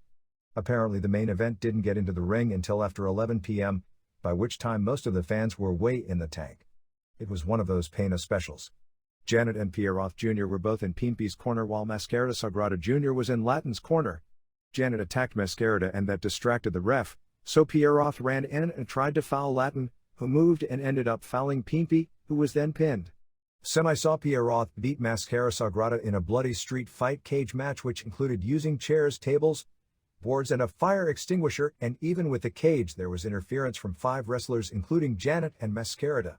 Alcon Dorado Jr. is now going by the name El Alcon, wearing an outfit similar to Cien Caras, basically as the new Dynamitas tag team. All Japan. They are holding a special show on September 29th at Korakuen Hall to celebrate the 36th anniversary of Giant Baba's pro debut, September 30th, 1960, with Baba and Toshiaki Kawada and Akira Tao versus Mitsuharu Misawa and Kenta Kobashi and Tamon Honda. The two major shows on the upcoming tour, which starts September 28th, are October 12th in Nagoya and October 18th at Budokan Hall. Nagoya is headlined by Steve Williams and Johnny Ace defending the tag team titles against Kobashi and the Patriot. Kawada vs. Gary Albright and Tsuyoshi Kikuchi vs. Rob Van Dam for the PWF Junior Heavyweight title. Budokan has Kobashi vs. Kawada for the Triple Crown, a six-man match billed as the All Japan 24th Anniversary Memorial match with Misawa and Akiyama in Jumbo Tsuruta vs. Baba and Dory Funk and Tao plus Stan Hansen and Williams vs. Albright and Patriot. New Japan. The next tour will be the annual Super Grade Tag Team Tournament from October 12 to November 1 with Masahiro Chono and Hiroyoshi Tenzan, Riki Choshu, and Kensuke Sasaki, Shinya Hashimoto, and Scott Norton, Satoshi Kojima, and Kurosawa, Tatsumi Fujinami and Shiro Koshinaka, Keiji Muto, and Rick Steiner, Steve Regal and David Taylor and Kazuo Yamazaki and Takashi Iizuka. There was nothing really new with the Big Japan shoot angle. After hitting the ring on the September 16th New Japan show in Nagoya and challenging the New Japan wrestlers to show up at their card the next night and saying they were chickens if they didn't, nothing happened at the Big Japan show. Big Japan President Shinya Kojika came out and challenged New Japan to come to Omiya for their September 30th show and said he would be sending tickets to Omiya to the New Japan office to invite them to the show. Rumor has it that the plan is for the Heisei Gun guys to show up and start the feud at that show. Other Japan notes.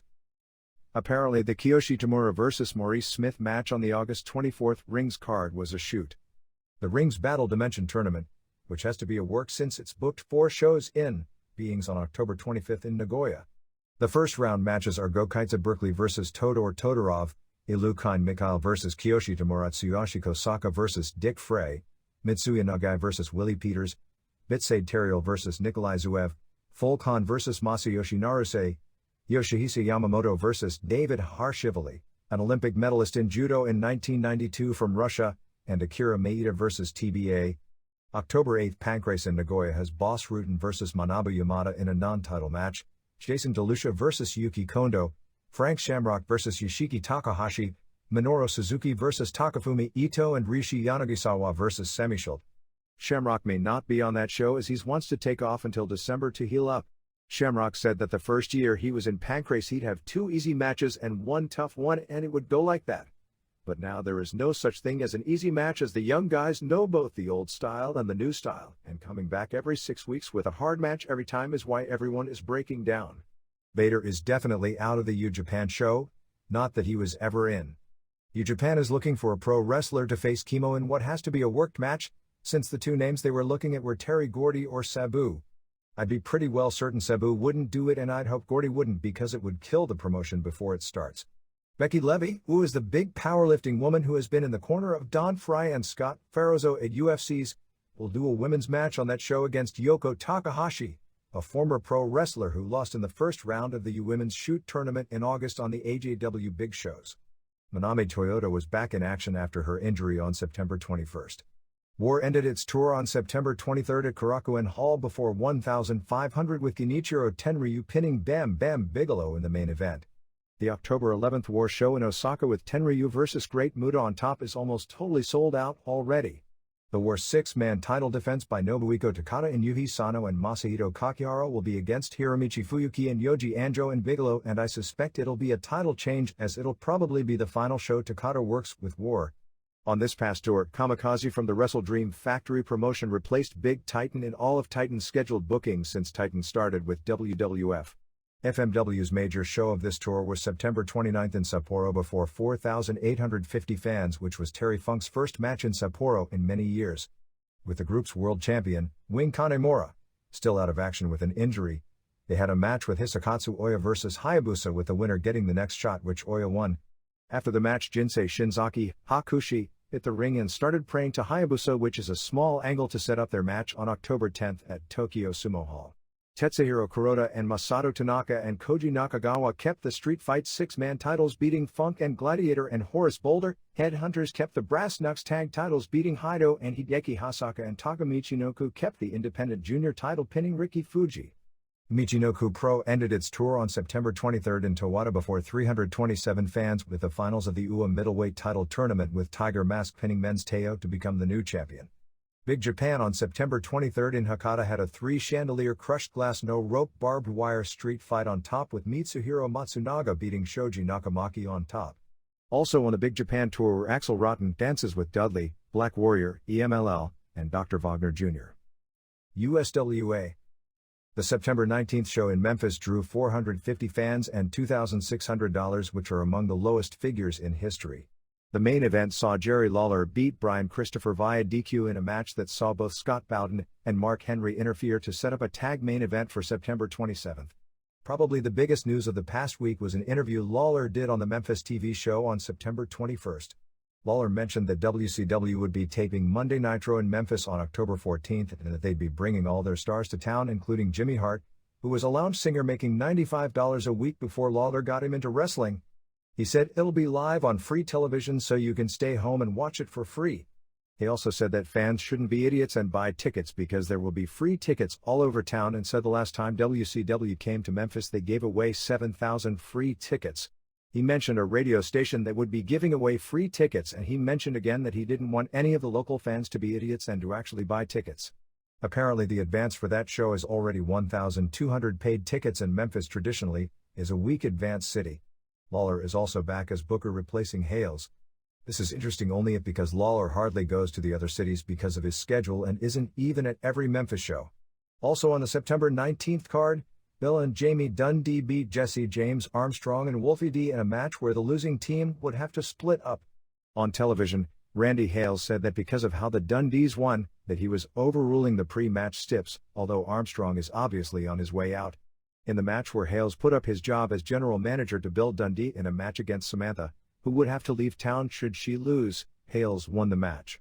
Apparently Luna Vachon and Vampire Warrior are working here as a prelude to going to the WWF and working on getting their gimmick down. Brickhouse Brown turned babyface, saving Miss Texas from an attack by Vampire and Luna. Complete September 27th card is a 6-man tournament.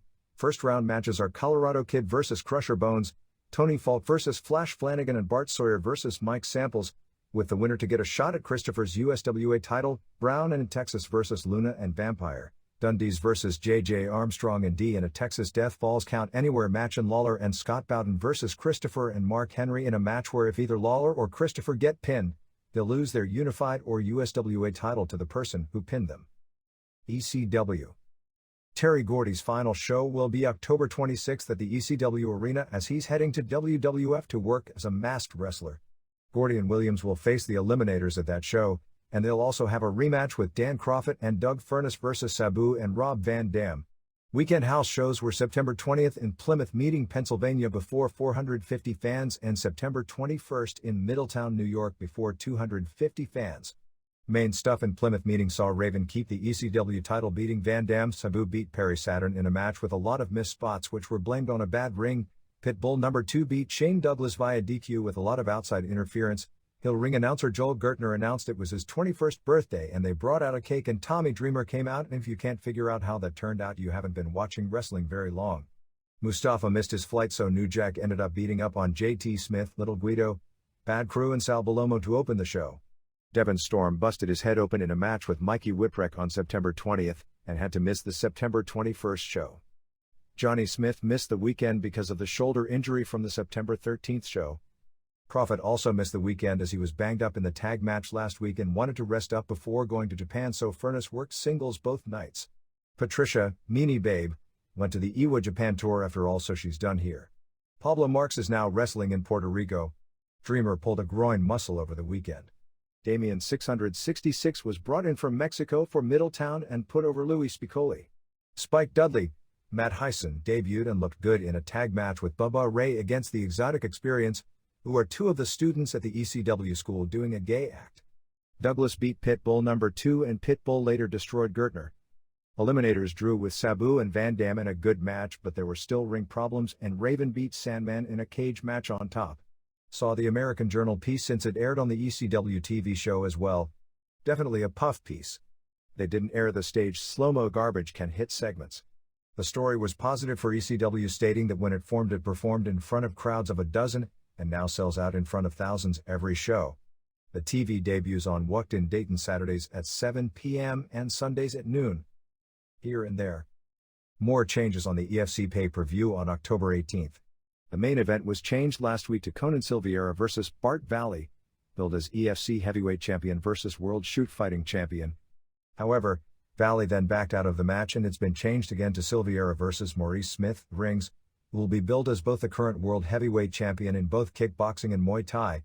He's held both in the past but holds neither today.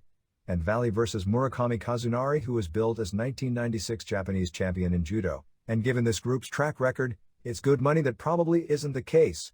Smith has been training with Ken Shamrock, helping Shamrock get ready for Ultimate even though they work with rival promotions in Japan. Another Where Are They Now? Remember Big Bully Bizic?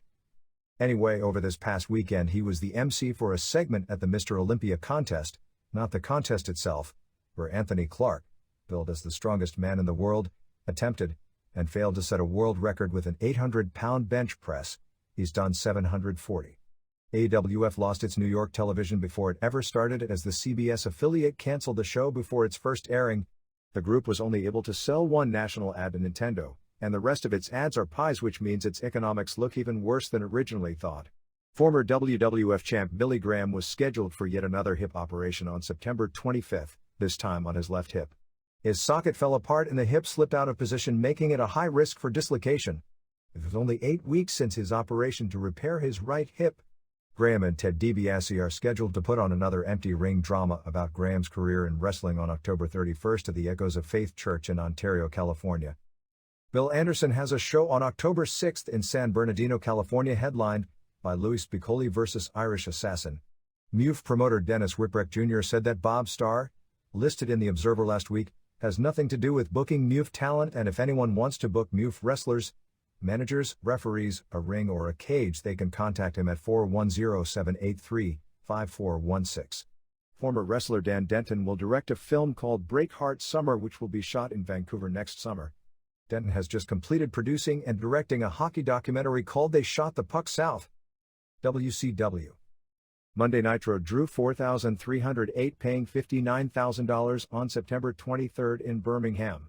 The show started with one of the best Nitro matches to date. Unfortunately, it was a dark match that didn't air between Rey Mysterio Jr. beating Super Calo to keep the Cruiserweight title, which got great heat and was super.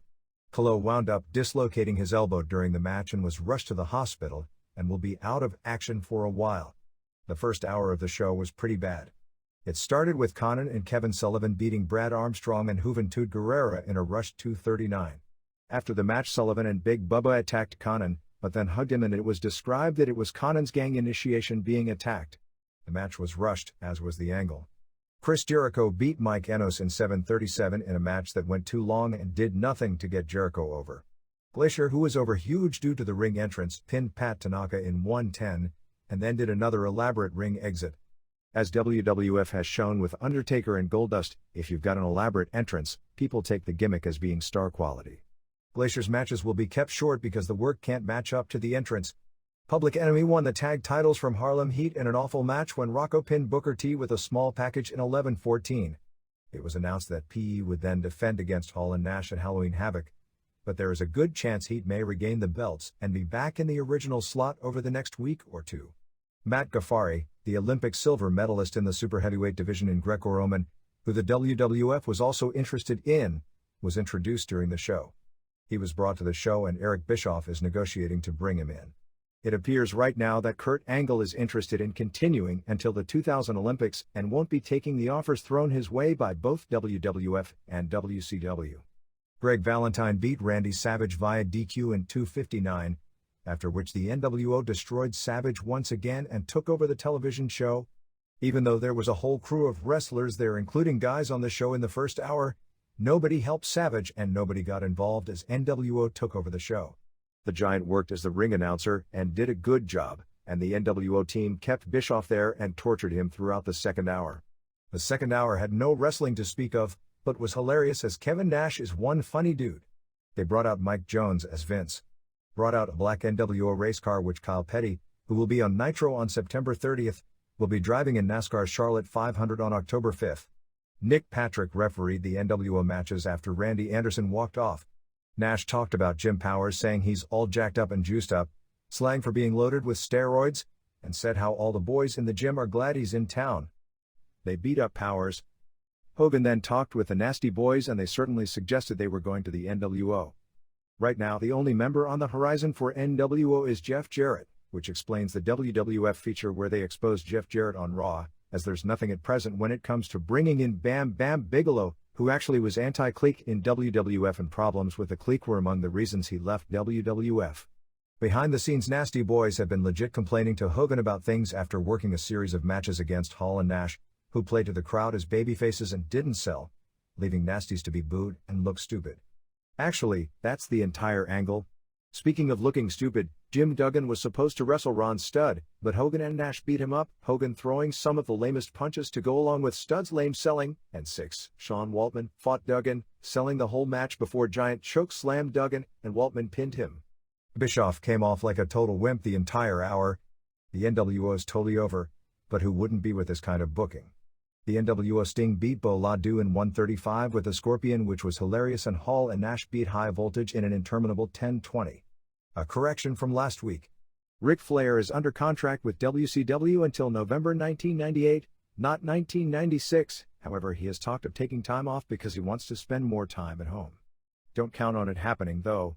Savage is another situation. Either his contract has expired, but because of the commitment to Slim Jims, which sponsored the Vegas show and basically booked the main event themselves, he's staying until the end of October, or his contract expires in November. Either way, there is legitimate concern he'll leave for WWF, and don't even think for a second WWF won't take him back, because he's been unhappy with the way things are going. Estimates are that Fall Brawl did in 0.65 buy rate, which is 162,000 buys and $2 million in event revenue. Negotiations with Gene Okerlund are continuing. J.J. Dillon starts with WCW on October 1st, although no idea what position, but it isn't believed to be in front of the camera. Besides the Nitro number, the other weekend numbers saw main event do a 1.4, Saturday night a 2.5, and Sunday a 1.6. Typical snafu. After Ed Leslie did an interview saying he wasn't the Butcher and he wasn't the Booty Man, Tony Schiavone came back and said, "We've just heard an in-depth interview with the Booty Man." In the demo breakdowns for September 16th, Nitro held a 67-33 edge in adults, while Raw held a 52-48 edge in kids and teens. Hogan wanted to piledriver Elizabeth at the Fall Brawl pay-per-view, but Bischoff overruled it, figuring the word may get to Ted Turner and they'd all wind up in trouble. WWF. The top of the organizational chart was changed this past week. Vince McMahon had been CEO of Titan Sports and Linda McMahon was president. Now it's been changed as the position of president has been dropped. Vince McMahon is now chairman of the board and Linda McMahon and Neville Meyer are co-CEOs.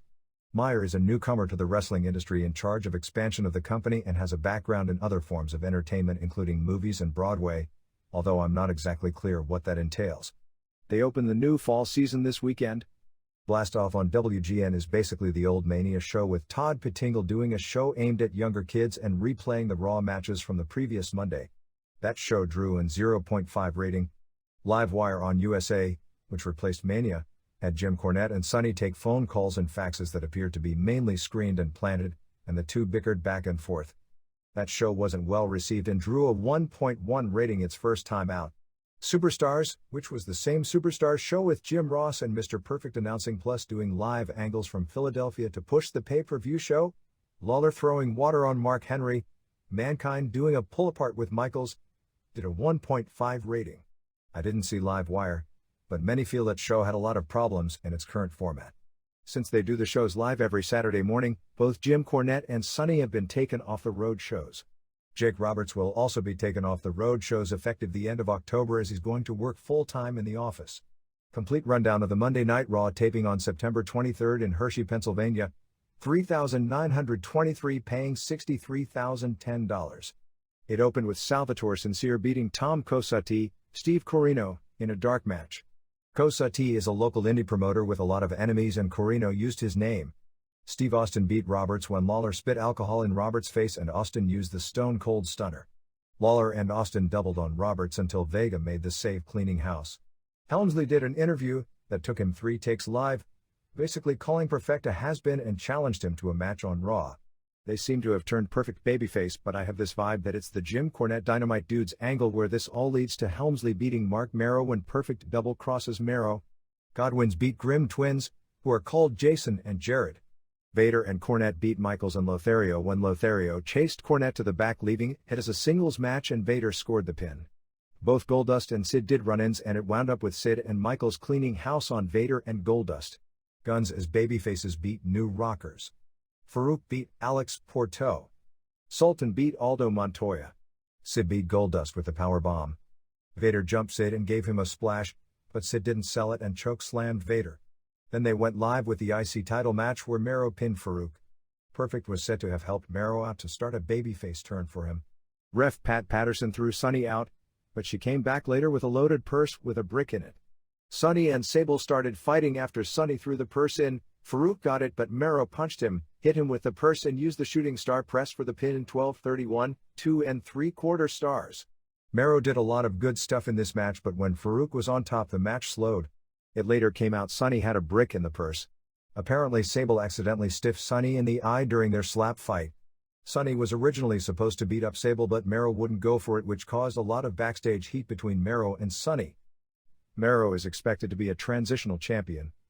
They exposed Jeff Jarrett's concert from July 23, 1995 as being faked, since he's going to WCW in a few weeks, and said they were bringing the real Double J in, as Brian James, the roadie aka Jesse James Armstrong, signed a 5-year contract, which is mind-blowing in and of itself considering his track record. Anyway, he'll be announced as coming in next week. Owen Hart and Davey Boy Smith, managed by Clarence Mason, beating Body Donnas in their final match with the Gimmick in 7:04 2 3/4 stars, when Owen used the sharpshooter on Skip. Skip apparently took a bad bump during the match. This match was where Taz jumped the rail. Final saw Stalker beat Helmsley in 10:20 with a superplex, 1 star, when Helmsley was distracted as Perfect walked off with his girl again. Match wasn't good. Stalker works too lethargic for today's fast-paced style. After the live show, Vader beat Henry Godwinn with a moonsault. Vega beat Ramon via DQ when Diesel interfered. Ross interviewed Perfect, who said he was coming back. Freddie Joe Floyd beat Helmsley via count-out. Helmsley came out with another girl and handcuffed her to the post. Perfect came out and got the key from a security guard and left with her again.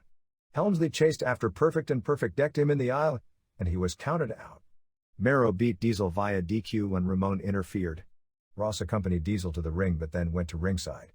They announced the winner of the Sid vs. Vader match on October 20th would wrestle Michaels, who isn't on the next pay-per-view, for the title at Survivor Series on November 17th.